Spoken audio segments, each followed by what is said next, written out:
What if I told you there was once a king so physically twisted in appearance that many of his subjects were convinced he carried the mark of the devil? This was Charles II of Spain, a ruler whose looks were so unsettling that even members of his own court whispered he must be under some kind of spell. They nicknamed him El Hechizado, the Bewitched. But here's the truth. Charles wasn't suffering from sorcery or demonic curses. His real curse came from something far more dangerous: his family's obsession with bloodlines.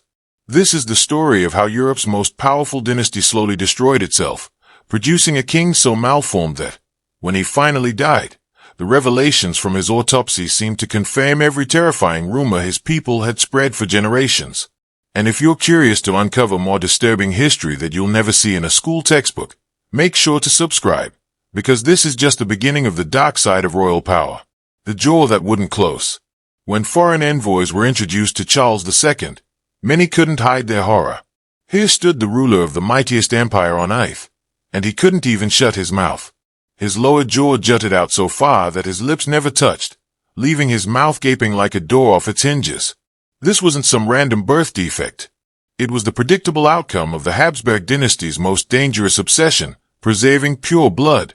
For over 200 years, they clung to one rule above all else: marry within the family to keep power locked inside their circle.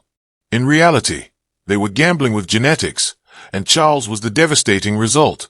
Cousins married cousins, uncles married nieces, and in some cases, the family tree twisted back on itself so many times that one person could literally be their own cousin several different ways. Charles's parents, uncle and niece, his grandparents, the exact same. Generation after generation, the Habsburg dynasty kept closing the genetic circle tighter and tighter. By the time Charles was born, his DNA was about as varied as if his family had been stranded on a deserted island for centuries. The result? A condition doctors call mandibular prognathism, but history knows it by a different name: the Habsburg jaw. Charles's lower jaw jutted out so far that even when he shut his mouth, a coin could slip cleanly through the gap. His teeth didn't meet at all. The upper row sat completely behind the lower, making it nearly impossible to chew. But the real nightmare came at the dinner table. Every meal was an ordeal. Palace cooks had to reduce his food to the texture of baby food: pureed, mashed, or liquefied. Even then, eating was slow, messy, and humiliating. Soup dribbled from the corners of his mouth. Solid food slipped right back out. Banquets that were supposed to showcase royal splendor turned into disturbing scenes, with servants constantly wiping drool from the king's chin. Worst of all, his speech was nearly impossible to understand, making even simple conversations a challenge. The same deformity that made chewing nearly impossible also turned speaking into a daily battle. Every royal address was garbled and slurred, so much so that foreign envoys often needed interpreters, not because of Spanish, but because they couldn't make sense of the king's muffled, wet-sounding words. Even members of his own court struggled to follow him. Palace archives reveal that his mother, Queen Mariana, once confessed her fear that Charles might actually suffocate in his sleep, choking on his own tongue. Imagine that, the most powerful monarch in Europe reduced to a constant medical emergency. And here's the chilling truth: the Habsburgs were aware of the damage their inbreeding was causing. They saw the deformities, generation after generation. But still, they pressed on. To them, preserving dynastic power outweighed the suffering of their children. By the time Charles was born, he was less a healthy heir and more a tragic example of what happens when human genetics are pushed past the breaking point. A body that shouldn't exist. The infamous Habsburg jaw was only the beginning. Charles II's entire body was a catalogue of deformities, enough to make a medieval peasant cross themselves in terror. By age 35, he looked like a frail child who had been unnaturally stretched and bent by some cruel hand. He stood barely 5 feet tall, but it wasn't just his stature that was unsettling. His body seemed mismatched, out of proportion. His head was grotesquely large for his thin frame, wobbling on a neck so weak it struggled to hold it up. He looked less like the ruler of Europe's greatest empire and more like a living reminder of what centuries of inbreeding could create. His arms and legs were spindly, almost skeletal, while his torso looked unnaturally compressed and hunched forward. Charles didn't take his first steps until the age of 8. Let that sink in. Most toddlers are walking before their second birthday, yet the future king of Spain spent nearly a decade unable to hold up his own frail body. And when he finally did manage to walk, It wasn't the confident stride of a monarch. It was more of a staggering shuffle. Palace accounts describe him clinging to walls and furniture for balance, lurching from one side of the room to the other like an old man, despite being in what should have been his physical prime. His spine was so warped that he was permanently hunched over, his silhouette resembling someone bent under an invisible weight. And in many ways, he was the crushing burden of centuries of genetic collapse pressed into one unfortunate life. The damage wasn't limited to his body. His mind suffered too. Charles functioned with the intellect of a child well into adulthood. He didn't learn to read until the age of 10, and even then, understanding what he read was an uphill battle. Tutors at court described the experience as pouring knowledge into a cracked vessel. Information went in, but almost nothing stayed. Emotionally, he was no better. He often reacted like a toddler trapped in a grown man's body. Servants recorded violent temper fits over the smallest frustrations, screaming, thrashing, and lashing out like a child denied a toy. At other times, he'd swing to the opposite extreme, sitting in eerie silence for hours on end, staring blankly into space, completely detached from the world around him. Even his appearance carried the scars of his cursed lineage. His very hair revealed the toll of his genetic inheritance. His hair was no less tragic than the rest of his body.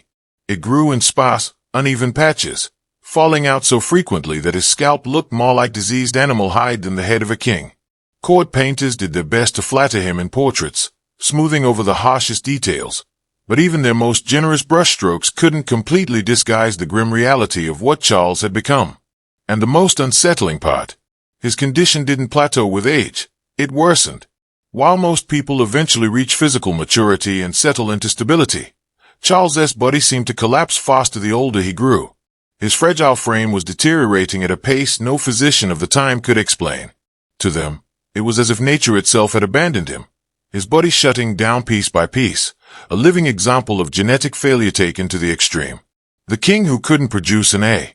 Here's where Charles II's personal tragedy turned into a political catastrophe. The most powerful throne in Europe sat beneath a man who was incapable of fathering a single child. Twice he married, both times under enormous pressure to secure the dynasty's future. His first bride, Marie-Louise of Orleans, came to Spain expecting a royal husband and a grand future. Instead, she found herself tied to a man many courtiers whispered was barely even capable of being called one. Their wedding night was so disastrous that servants later recounted Marie-Louise leaving the chamber in tears, while Charles appeared confused and distraught. The same twisted genes that had disfigured his face and body had also left his reproductive system underdeveloped. Contemporary doctors described his organs as infantile, more like those of a boy than a grown man. In essence, Charles II had the sexual maturity of a child trapped in a failing adult body, an heir to an empire who could never create one of his own. Of course, the Spanish court couldn't reveal the truth. Publicly admitting that their king was incapable of fathering children would have been a political disaster. So instead, they shifted the blame onto Marie-Louise. She was branded as barren and subjected to endless humiliations, forced to swallow foul herbal mixtures, endure painful medical procedures, and live under the constant, crushing gaze of a court that demanded she produce an heir her husband could never provide. The toll on her was devastating.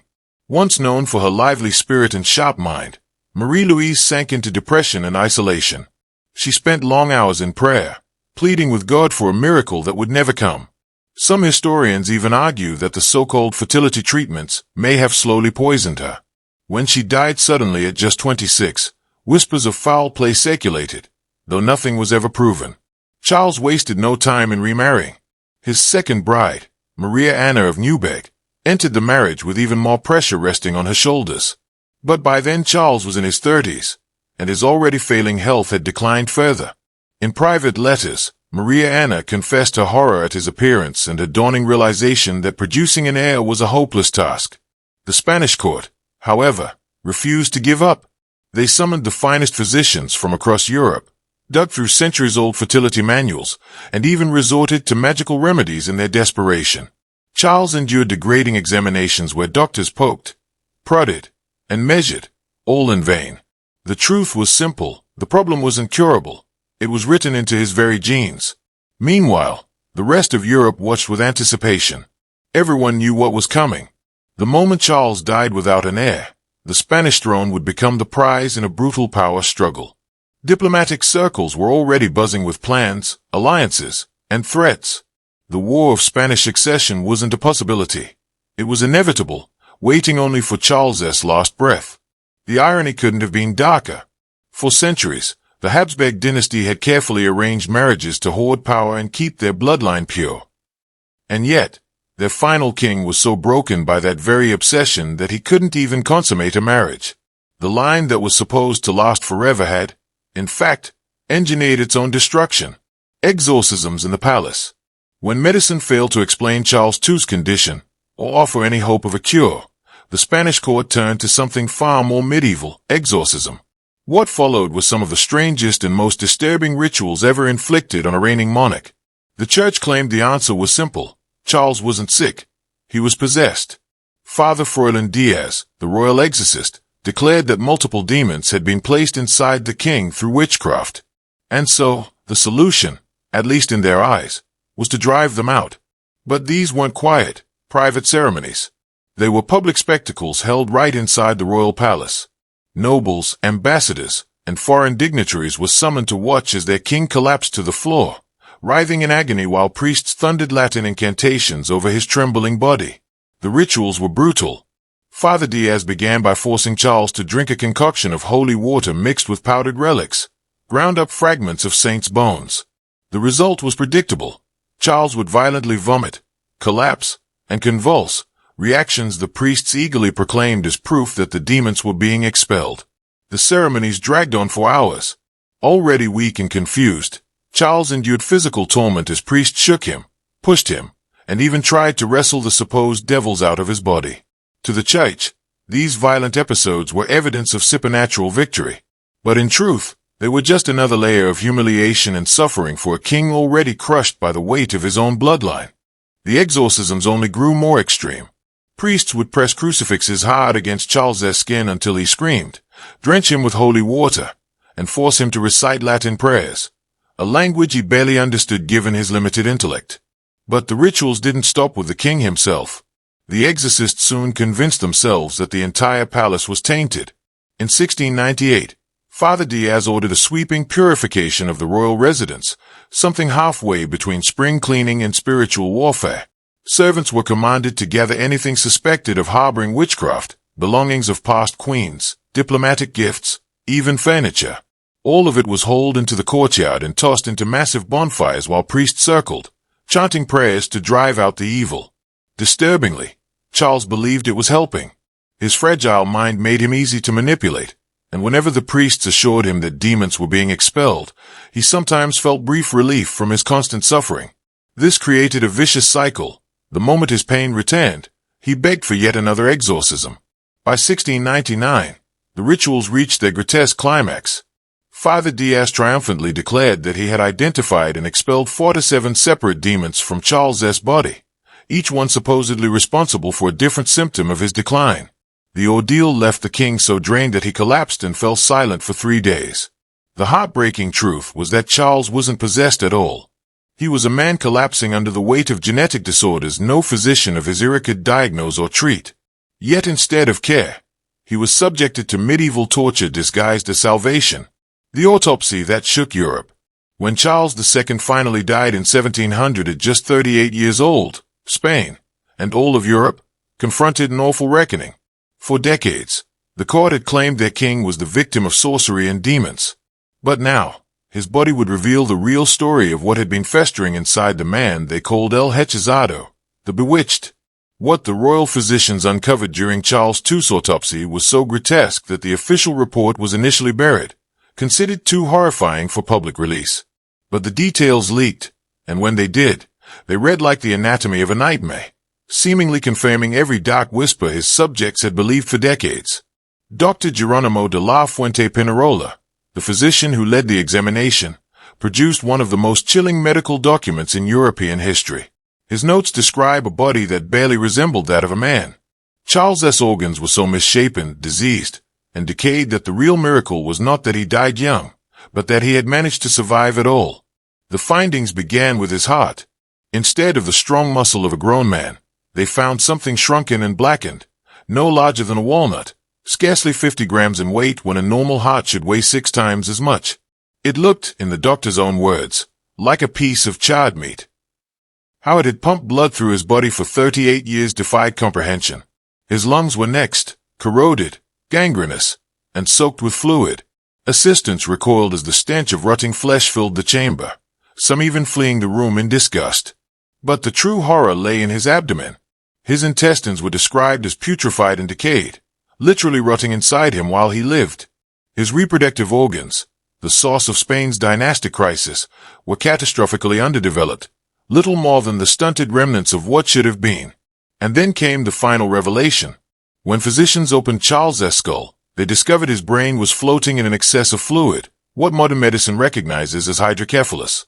The brain tissue itself was discolored and malformed, a grim explanation for his lifelong intellectual disabilities, his erratic moods, and his childlike mind trapped in the body of a dying king.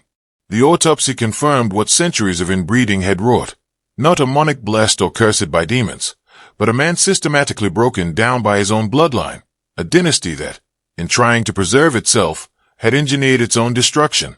Dr. Polar ended his autopsy with a line that stunned every court in Europe. It is a miracle this body sustained life for so long, for it contained not a single healthy organ. Instead of putting superstitions to rest, the findings almost seemed to validate them. How could a man survive nearly 4 decades with organs so decayed, so deformed, unless some dark, unnatural force was at play? To many, the autopsy didn't disprove the case. It confirmed it, just in a way no one had anticipated. Think about it. For 38 years, Charles II lived while his body was slowly collapsing from the inside out. His reign was carried by a collection of failing systems stitched together by sheer biological stubbornness. When he finally died without an heir, the prophecy came true. Europe erupted in the War of the Spanish Succession, a brutal conflict that raged for more than a decade and claimed hundreds of thousands of lives. The Habsburg obsession with purity hadn't just destroyed one man, it had destabilized an entire continent. And the tragic irony, a dynasty that spent centuries twisting marriages to preserve its grip on power ended up erasing itself because its final king couldn't fulfill the most basic duty of all, producing an heir. Charles II remains a haunting reminder that the downfall of empires doesn't always come from rebellion or conquest. Sometimes, the deadliest enemy of absolute power is biology itself. If these hidden chapters of royal history fascinate you, make sure to like this video, subscribe for more disturbing historical truths, and let me know in the comments, what other royal mysteries should I uncover next?